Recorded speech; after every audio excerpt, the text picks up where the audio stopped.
Thanks for stopping by today. Today, we're gonna go over my pizza dough recipe. What I've done is I've broken it down into a formula that you can use to figure out what quantities you need based on how many pizzas you want. So for example, today I'm making 6 pizzas. And I've got the numbers you'll need per pizza, so that way you can scale and have more, less, whatever you need. So what we're gonna start with is water. Should be warm, not hot, but warm. And we're looking at 90 grams, or just under a half cup, per pizza. So that means for my 6 pizzas, I have 540 grams, or almost 3 cups, okay? And we're gonna put that into the bowl. Next is yeast. I'm just using active dry yeast, just stuff you get in the little packets or a big brick somewhere. And we're looking at half a gram or 1/8 teaspoon per pizza. So right here I have 3 grams, because I have 6 pizzas, that I'm gonna throw in, okay? And I just do a quick little mix, just to kind of break it up. The reason I do this, I actually used to just leave it in the flour, because that's how I learned it from the book I learned this from. But sometimes I'd find little granules in the dough right before I was even gonna cook. You'd see little bumps. So I just like to get them wet, and I've noticed it's gone away. Next, flour. We're looking at 125 grams, or 1 cup per pizza. So right here, we have 750 grams, or 6 cups, that we're gonna go in with, okay? Get all of that. And again, KitchenAid, you can mix this up. You could use like a dough hook, a hand one. I'm just gonna use a rubber spatula. So you can come on in with the camera and I'll show you. We're just gonna mix it in. We're just trying to incorporate all the dough and get to a point where we can do this by hand a little bit and our hands won't get super sticky. So I'm just gonna go through and mix that. This would be a great time to put on, maybe one of your favorite playlists, get some good music going, throw some flour out of your bowl, okay? So at this point, this is where I like to just go in by hand, get a feel for it. You didn't add the salt. Yeah, I like to add the salt after the flour's been incorporated. I like to keep a cold bowl of water, keep your hands kind of wet. It's counterintuitive, you think it'd make your hands more sticky, but it actually helps them to not get as sticky. So, we're just gonna kind of fold it over. We're just folding that. There's still some dry pockets. We want to incorporate all the flour.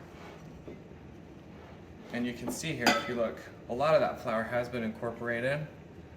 So, what we're gonna do now, break off some of that dough from our fingers. Now we're gonna hit it with the salt. You'll probably want to stay kind of close in on here. So we're putting the salt on. Keep those hands wet, at least your mixing hand. And I've got kind of a ball going here, so I'm just going to punch down the middle. Okay, sometimes I just like to poke and get that salt penetrated into the dough. Then we're going to start folding.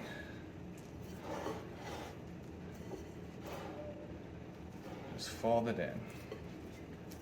Okay, and this next part, this helps mix it too. It's called the pincer method. I learned it from a guy, I forgot his name, give him credit later. You're pretty much taking your fingers and just kind of going like this. So you're grabbing it and pinching, pinching, pinching. So here I'm just beating it up a little bit, but I'm just going through doing the same thing, pinching and folding, just looking for a good smooth consistency of the dough. Not much more than that. Okay, so we've pretty much incorporated the salt into it. So now we have all our ingredients in. It's pretty well mixed. There's no flour pockets. It will have a little bit of wetness to it. That's fine. I'd probably use a little bit bigger of a bowl because it's going to grow a good amount. But you could just put saran wrap over it. Or what I like to do is we have some bins like this. I'll just show you right now. So I'll just stick it in this bin, which is that's a really good size bin for how much this will grow. Throw the lid on. If it's warm out, I'll just leave it out on the counter if I'm gonna have it for dinner. If you happen to make it a little too late in the day, I'll put it in the oven and put it on a proof setting if you have that. Put it like on 90 degrees. Another option is just turn on the light. That will sometimes put off enough heat. Or even just being in the oven keeps like cool air from passing over it. It will help it proof a little faster. So if you're in a bind, you can do it that way. But you should see this grow to a pretty good amount. Other than that, this is how we make the dough. And I've got another video that will show you how to portion it. So I just wanted to go over real quick. You're gonna wanna let this proof, which is just sitting there growing, for about 6 hours. A lot of it depends on how warm the room is. There's things, like I said before, you can do to make that go faster. But plan on, if you make it 9 in the morning, which is when I would do it if I'm gonna make it for dinner that night.